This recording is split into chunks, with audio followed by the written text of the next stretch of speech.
ok này cho thì nấu chọn chế lo nè nấu chọn chế lo đuôi có sủa cá chọn ná xem có nấu chả có thế tao tuần chế lo thế tu chọn chế lo thế tỏ có tuần bé nữa mà chiều là tao là nấu theo có mua kia lạp chứ chỉ mà thế nào kia này nè nên nấu theo đấy chọn lo nè có chó tụi chọn ná mà có chế tụi chọn ná có tụi chọn ná chia nên đi nữa mà thằng có chó mà có chủ chó tụi chó nhá toàn chó nó có chó chạy cũng xì cho nó nữa chó kia nó đó chó kia tụi nó lôi nó đó thì có cho một cái chọn chuyện men thì chỉ nó có tụi cá nó lôi là chọn chuyện men chạy thì chọn chuyện men chỉ nó thì chọn chuyện lót thì nó rồi có nó thứ bé nó thì có tao chuột một cái đế có chọn chuyện lót mà chỉ nhớ chuyện đến tua có chủ tao chuột một cái đế mà sẽ tỏ có trong bé nè có những人都trên nó có chỉ thả một phỏ trên tỏ thiết nữa ui呦bún cháo đi nó xem à tiếp đến chỉ tỏ cho lo đi đó giờ muốn chơi cho hổ là nó tỏ là chơi sai tao để muốn chơi là tỏ nó nữa giờ chuối tu lo rồi nữa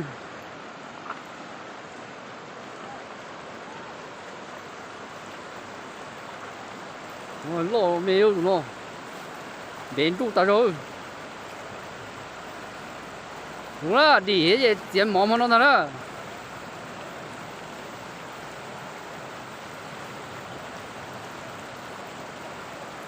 chú chọn chỉ lo mà nè chú rất chú nó mà thích đi được cái này đâu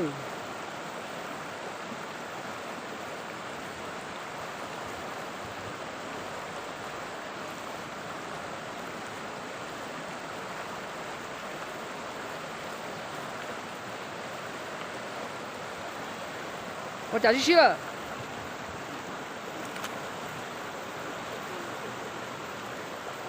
谁有？哦。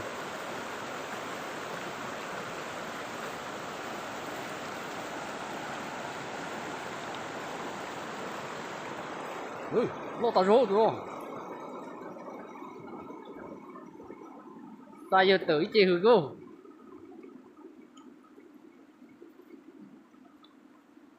Mà dùng đó, mà dùng đó.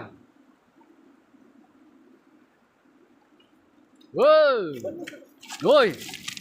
muốn nó thế rồi, chú chọn chỉ lo là cái này ơi, cái này chơi chơi, tao nói ơi.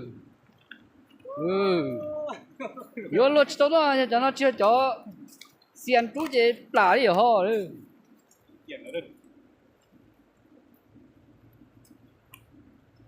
What I see ơi. Nó tao rồi đúng không?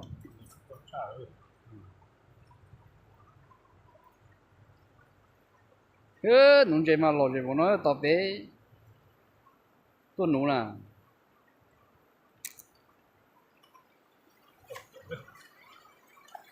để tao rồi luôn ôi trời khó chả tôi chín đâu hôm nào còn tôi để chả tôi chín đâu